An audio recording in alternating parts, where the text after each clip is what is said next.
What's going on, people? We are Tottenham TV. It's happened, people. Worst nightmares realised.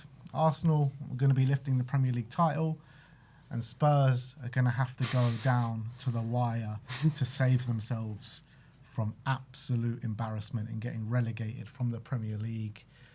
Don't they have the dignity just to be safe at least going into the last day? Not even that. They've won the title. We're not even safe.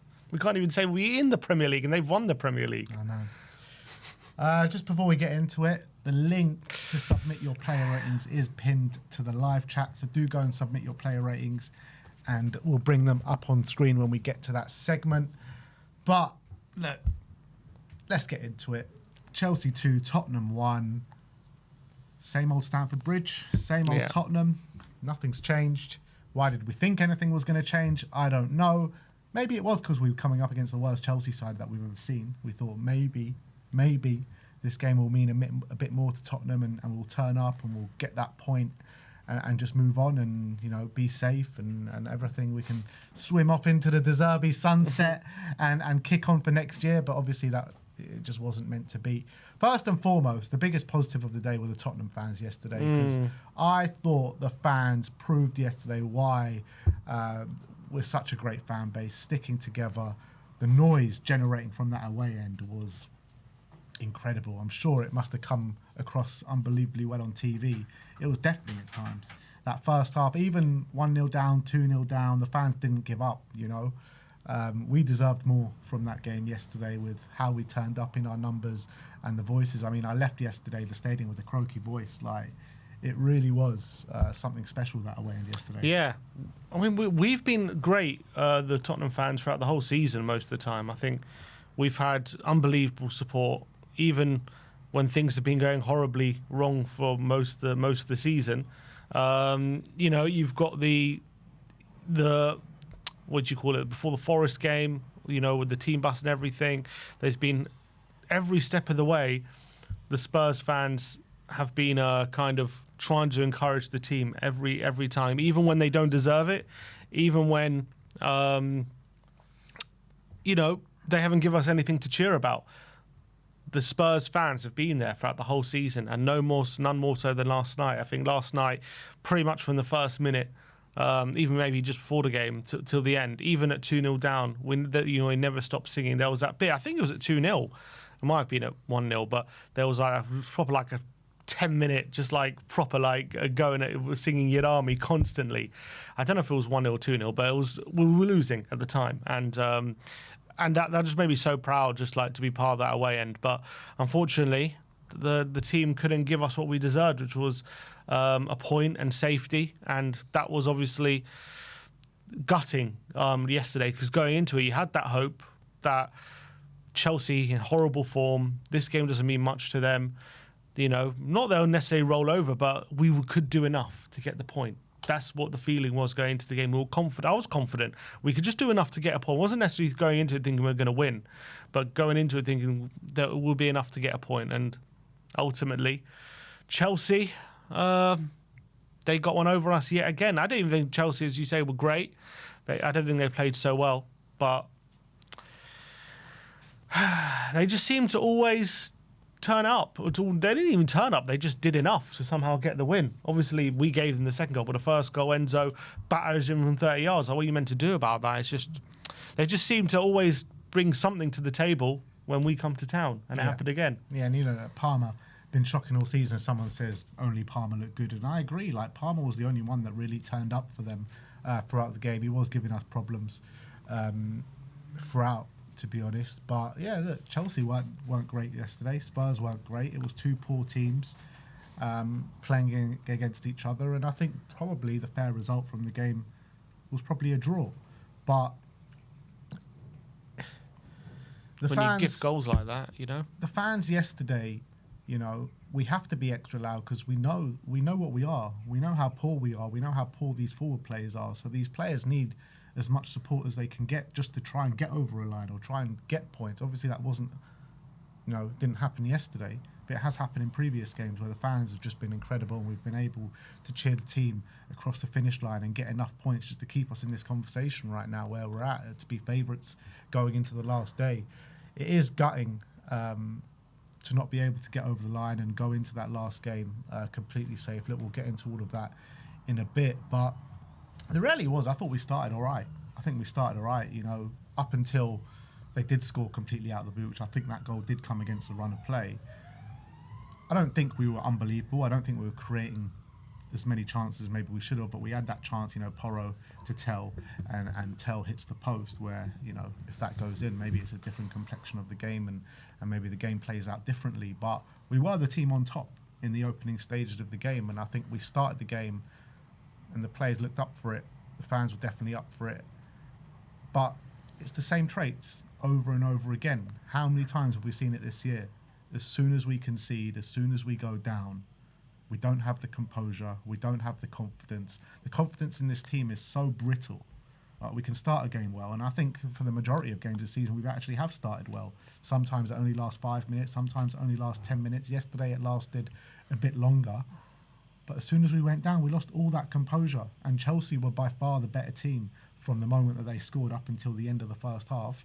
And I was saying, you know, towards the end of that first half, we just need half time here. We need to get in. We need De Zerbi to get into them, because if this goes on for any longer, it could be 2-0 and it could be game over before half time.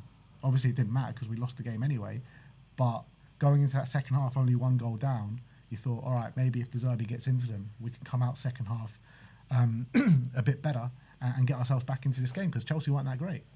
Yeah, and I always felt the game was there for us. I think that for me, the killer moment was that second goal. I know 1-0, and then Chelsea got their tails up a bit. Palmer has a couple of efforts, which one Kinski saved and one just goes wide of the post. But it's not like they were peppering us too much, even when they were having a bit of a better spell. I thought, after we conceded, we did definitely lose our way a bit, and all Chelsea would come back into it, which, you know, you got to expect Chelsea were probably going to have a spell at some point in that game. They weren't going to go through the whole game us dominating. But obviously the way it happened, us going 1-0 down and then Chelsea get a bit of momentum was frustrating. But at the end of the day, you go in half time 1-0 down. It's not the end of the world. You know, 1 goal and you can always save you, and that's all we need. All we needed was a draw ending this game. So 1-0 down wasn't the end of the world, and I thought I was pretty confident. Second half will come out, you know, and we can take the game to Chelsea. We can get that goal, and we can do enough to you know, survive by the end of the game. But that second goal was a killer, absolute killer, and it's not like we came out flying, but we came out a bit on top in the first half, you know, dominating possession. And then Mwani, I just don't know what he's doing under like no pressure. He just gets the ball and plays it straight to Palmer and sets him up on an attack, and obviously that leads him scoring. And actually, if you look at, you know, how the goal came about as well, when Mwani gives it to Palmer, he then I can't really give it to someone else. I think Enzo crossed it to the back post, and if you look at the back post, there were 2 Chelsea players free. And actually, I think there was Enzo who headed it back across to Santos, who obviously scored. But the thing I'm pointing out is Mwani puts us under pressure in that moment and leaves us high and dry. And then he doesn't even get back. He doesn't sprint to get back in position. And by the time they're near our box, they have 2 men free, because Porro's been quite out of position because of his positioning and Mwani's mistake. And Mwani isn't busting a gut to get back into cover for him. So we're ending up with no right back, basically, for that goal. And we ended up conceding for that moment. And if that moment doesn't happen, I don't think Chelsea go on and win the game. I think we'll probably end up getting a result, because Chelsea didn't really do that much, especially in the second half. That was the only moment I really remember them doing anything in that second half, the goal, which we gave to them. So that's got to be majorly frustrating for Roberto De Zerbi, that we just gifted them that second goal, which was the buffer they needed to go on and win the game. I think you always felt, was it ever likely we're going to get 2 goals there, especially with our attacking players? You know, I think we haven't scored more than 2 since Zerbi's come in. You know, we've got 2 against Villa and we've got 2 against Brighton, but the other games there's only been 1 goal. So we've been struggling to score, if we're being honest. And I think getting the chances hasn't been a major problem, or even getting to the final third, but it's creating those good quality opportunities and putting them in the back of the net. That's obviously been a major problem for us this season, especially, and as well since Zerbi's come in. So going 2-0 down was always going to be a mountain to climb. Absolute mountain to climb, and it proved too much for us at the end of the day. I did feel like the last 20 minutes, because obviously 7 minutes of stoppage time at the end. Richarlison scored, 74th minute, 75th minute. wherever it may be. And I felt like from the moment we scored, we were heavily dominant for the last 20 minutes. And I did feel like there were opportunities there for us where we could have done a lot better and we could have got ourselves back in that game. Like Chelsea were retreating for those last 20 minutes. And we could have, I think that game was there for the taking. If we had just that little bit more quality up front, we would have got back into that game. But unfortunately, we don't. Yeah, exactly. We don't. So that's why we can't afford to let in sloppy goals like that. Yeah. And we can't afford to just be gifting goals in the situation we're in. And it's no surprise Moani was hooked, I think, straight after the goal. I think he was ready to come off anyway, but he was obviously he was hooked off the boos from the away end, which, look, you don't like to hear it, but at the end of the day, I don't blame the fans to airing their frustration in, because he's been dreadful ever since he's come here, and he's really put us in the shit yet again, in this game especially. Did he get booed, did he? He did, yeah. I think he Wasn't like crazy, but yeah, he was being booed by the away end, which I don't like, but... It's a contrast, isn't it? Because the last away game I went to with Villa, he came off and he got a hero's applause as he was coming off. And now the boos, I didn't even notice the boos. Maybe I was just too angry. But that is the most frustrating thing about it all, because he was literally, we had the sub stripped off, ready to go. So if the sub was made a minute before that we made them, that mistake doesn't happen because Moani would have been off the pitch. This is like the fine lines that we're talking about here. It's like, how frustrating can it be? Yeah, very frustrating. But as you say, the last 20 minutes, we did give it, obviously, a decent go. Richarlison scores, and then Maddison has that moment, which he looked like he was about to put one away. It's a challenge from Hato, it's a brilliant challenge. And then we have the penalty. I think it came straight after that, the penalty moment. And I've obviously, we were at the ground yesterday, and it's hard to know what exactly went on. Obviously, we know that Cucurella was booked for a foul on Van der Ven, but the referee said it was before the ball came in play. But being in the ground, I thought that that Tell took the corner. The referee then blows his whistle, and he says retake corner. So I thought it was in play. Now looking at the replays, the ball was in play. The ball he'd kicked off. The play had restarted when the referee blew for a foul in the penalty box. So he's now saying, well, the action of Cucurella started before the ball came in play. So even though the ball had restarted, the challenge started before the ball came in play. So you have to give it a restart from the corner. But the referee, I don't understand. The referee stops the game once the corner has already been taken. It makes no sense to me. You watch it the back, you watch the replay, Tell clearly takes the corner, and then the referee blows the whistle for a foul. He doesn't blow it before Tell takes the corner. If he had blown it before Tell took the corner, I could accept that. I can say, okay, fine. But Tell takes the corner and then he blows his whistle. So I do not understand how a referee can restart play, stop play for a foul in the box, book the Chelsea player, yet not give a penalty. But the play is active at that point. It's not dead. Play is currently going on. So if there is a foul, there is an infringement, then the player has to be punished with on-field action. You can't just be punished with a retake of a corner. That makes no sense to me. There has been video evidence that when Tell takes a corner, Van der Ven hasn't even reached the ground yet when Tell takes a corner. How can the action be finished if Van der Ven hasn't touched the ground from Cucurella pulling him down? I accept that Cucurella started pulling Van der Ven down before the kick was taken. That's fine. But the action hadn't even finished by the time the corner was taken. So if the referee's pulling it up then, I don't understand how he doesn't give that penalty. It's the first time I've ever seen something like that happen. In all honesty, it's bonkers, and it only happens to us. This kind of crazy stuff. I don't know why VAR doesn't get involved and tells the referee, look, you restarted play. It should really be a penalty to Tottenham. Not a retake corner. Obviously, the players knew at the time. They were incensed. If we get that penalty and we score, I do think we go on and get the draw and we're probably safe at this point. So I was fuming at the time, and I'm fuming still watching the replays. I don't understand how that hasn't been given. It's an abomination. Same as last night. It's time and time again this happens to us. Time and time again. These clear refereeing errors which are doing us week in, week out. If we only had competent VAR officials and competent referees, Spurs would be safe right now. We would have had a penalty at the end of the Leeds game. Would have taken the 3 points there if we would have put that away. And we would have taken a point from Stamford Bridge last night. And, Sky and the Premier League don't get, their big story on the last day of the season. They don't get, Arsenal have won the league now. There's no title race to talk about. The Champions League race is pretty much all but done. So what? They're going to go into the last day with just like Europa League or Conference League race to talk about, which no one really cares about. They want the big story of Tottenham potentially going down on the last day of the season. I'm convinced of it. I'm telling you, this league this year has been so corrupt. I know you're probably fed up of me talking about it and hearing it, but I'm going to keep saying it because this is what I'm seeing week in, week out. To the level of the officiating at every single Tottenham game, bar none. We're getting crazy decisions against us every single game. And yeah, look, there are crazy decisions going on in other games as well, but the consistency, you know, you always say that, you know, refereeing decisions are refereeing decisions. It's going to even itself out. It's going to level itself out by the end of the season. That's not the case with Tottenham. That might be the case with every other team, but with Tottenham, that is not happening because we're getting consistent, crazy decisions against us week in, week out. Arsenal have been complete flip reversal of that. Arsenal are getting the decisions week in, week out. And if you look objectively, if you even take your Tottenham hat off, take your Arsenal hat off, if you look objectively to the level that both these clubs are getting refereed this season, one is at one end of the spectrum, the other is at the other end of the spectrum. I'm not having it saying, oh, you're down at the bottom, so everything's going to go against you. Like, come on.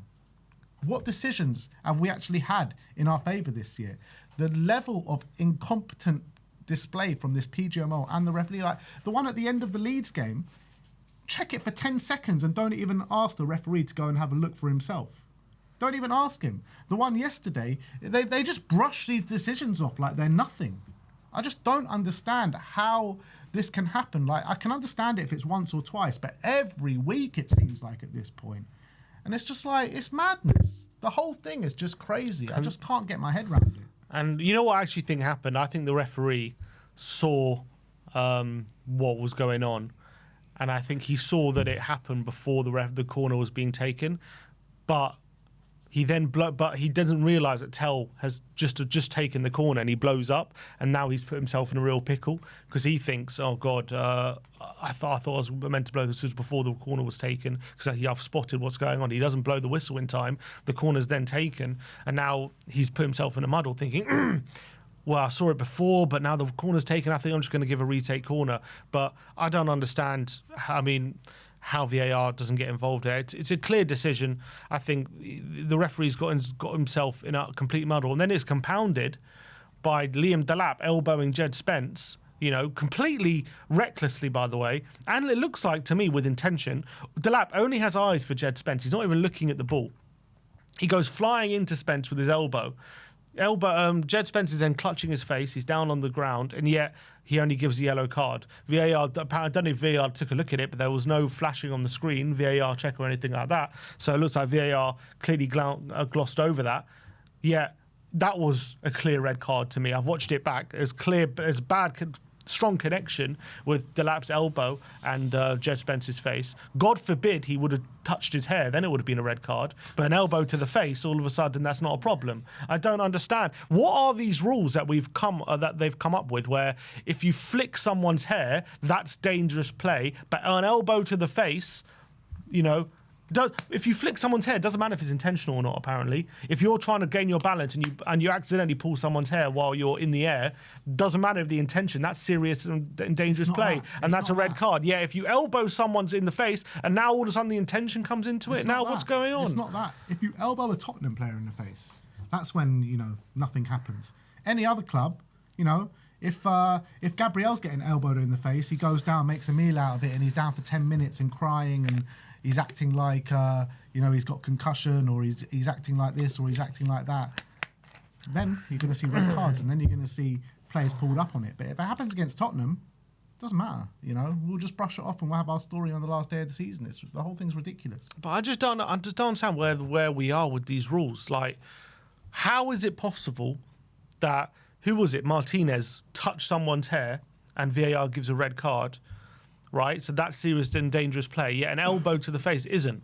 Like, what's going to be more impactful to a player? Someone pulling his hair or getting an elbow to the face? I think we all know the answer. I think we all know what's more dangerous and what's more serious foul play. So I think I don't understand where we are with it in this game, in this day and age, with football, with these stupid rules that they've concocted, right, where it's leading to these crazy decisions where some fouls that are not as dangerous are being penalised with red cards, and so like for example, Xavi accidentally catches the Liverpool player Van Dijk with not as much force, and that's not a red. Yet Havertz purposefully takes out the Burnley player with studs on the calf, like purposefully goes to do it, and that's not a red card. Yeah, Xavi accidentally do it is a red card. Like, how have we come to this point where these are the rules? It's continuous double standards by these referees, and I'm sick to death of it. And I'm sick to death of talking about it. But these are the talking points that they leave us to talk about every single week. That's the reality. So, look, we can't hide behind the fact of these refereeing decisions. These are not the reasons why we're not safe, and these are not the reasons why we're losing and drawing games. The reason why we're losing and drawing games is because we're not good enough. That's the reality. So we can talk about these refereeing decisions, and yeah, they're very frustrating, and yeah, it doesn't seem like a level playing field, and that's fair enough, and that's definitely one element to it. But the real element here is that we're not good enough, and our forward line are absolute dross. Randall Kolo Muani, what was he even doing on the pitch yesterday? What was his job? Like, I don't know what he did throughout the game. All I saw him do was lose the ball consistently, fail to take on his man, add absolutely nothing to the attack, and give away a goal, and basically play through Cole Palmer. He was absolutely horrific yesterday, Kolo Muani. Matisse Tell, he had opportunities in the latter stages of the game to do something. He failed to do it. These attacking players are failing for us time and time again, game after game after game. And yeah, fine, we can all point to they're probably not our first choice players, and all our first choice players are injured right now. But this is what we got.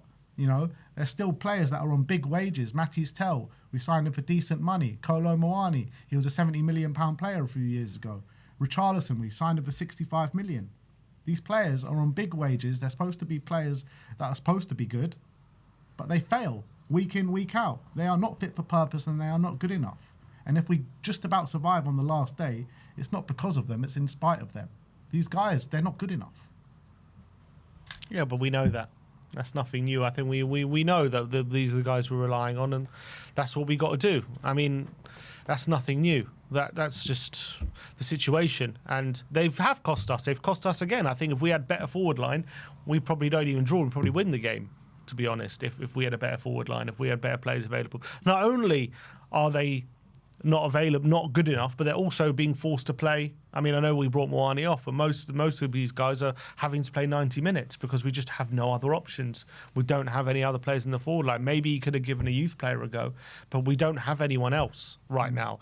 That is the sad reality of the situation. So if we are going to stay up, we're going to have to stay up with them in our forward line, and we're going to have to hope for the best. Now, Richarlison got a goal, and he nearly got a nice assist from Maddison, by the way, but it was a weird one. It's just, Rishi has this knack, doesn't he? He can be absolute rubbish for 90 minutes. He'll just come up with a couple of moments. Like 10th goal of the season. I think it was 11th goal of the Premier League, and it was a nice layoff as well for Maddison, which nearly got us in there. So, Rishi somehow comes up with something, but at the end of the day, I thought we were okay from defence. We were okay. I didn't think our defence was bad.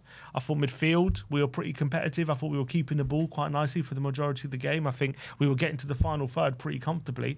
But just like... It's down every time. Exactly. Just like the Leeds game, just like Sunderland game, every time we get to that final third, it breaks down. And we have no quality to create consistently good quality opportunities, and if we do, we don't put them away. We don't have the quality to finish them off as well. So it's very, very frustrating when you're watching Tottenham right now, because there's lots of evidence of what they could be, but we just aren't that, which is what we're not at the moment, and that could end up sending us down, and that's the most frustrating thing. But 100%, we are not good enough at the moment to get consistent results and do consistent things on the pitch, which is especially in the forward line, which is why we are going to the final day to see if we survive. But it doesn't help when you have those decisions consistently going against you. Yeah. Another player that I was really disappointed with yesterday was João Palhinha. I thought he was a ghost chasing shadows in the middle of the park. I just felt like he just was never able to contest. That's the reason why players like Enzo Fernandez and Cole Palmer had so much space in the middle of the park. It just seemed like they were free every time, He wasn't really, breaking down the play in the middle of the park. And when he got on the ball, he was absolutely horrific, wasn't he? Pellegrini yesterday. Yeah, didn't think his passing was very good, which is no surprise. And I thought off the ball, I thought Paulinho and Bentancur were competitive, but I just felt like Caicedo wasn't looking as leggy as he usually has this season. I thought Andre Santos, although he scored, he was looking quite good as well. I wouldn't say they were bullied or anything in the middle, but I just thought they were a little bit ahead of Bentancur and Paulinho, and I was especially disappointed with Paulinho. I thought he, usually you associate him with like that monster performance, covering so much ground, and he just wasn't quite at it yesterday. I thought Bentancur had a decent game. I don't think he was poor by any stretch of the imagination. I thought he was all right. He was keeping things calm and composed in the middle of the park, and he was definitely the better out of the two. Paulinho was horrific, I thought, yesterday. Udogie was pretty poor yesterday as well. I think that there's no real cohesion on the left-hand side with Tel and Udogie. They don't seem to work that well together on that side. I thought there was little to no link-up play. They seem to be playing two different games. Yeah, they didn't do well yesterday. I actually think usually they have quite decent link-up, but no, yesterday wasn't good. It wasn't good. I thought Udogie didn't really help him that much. I didn't remember too many times he was actually getting into the final third. And I thought Tel at times, again, similar to how we've seen it before, he's bright sometimes when he's confident taking people on, he's looking bright, but when the going got tough, especially late in the game, he let us down, unfortunately. Yeah, I felt like we just kept giving it to Tel as like he's the one that's going to get us out of this trouble, because there was no real trust for Moani to do that, and I just felt Tel didn't really do much. Like, maybe he looks a bit bright with the first few touches on the ball, but in reality, what did he actually do yesterday? I mean, he hit the post. Yeah. Apart from that, I don't think he caused Chelsea too many problems at all. Yeah, I mean, he wasn't great. I think he was our brightest attacker, but he wasn't great. Yeah. That's just the state of our attack at the moment. Yeah.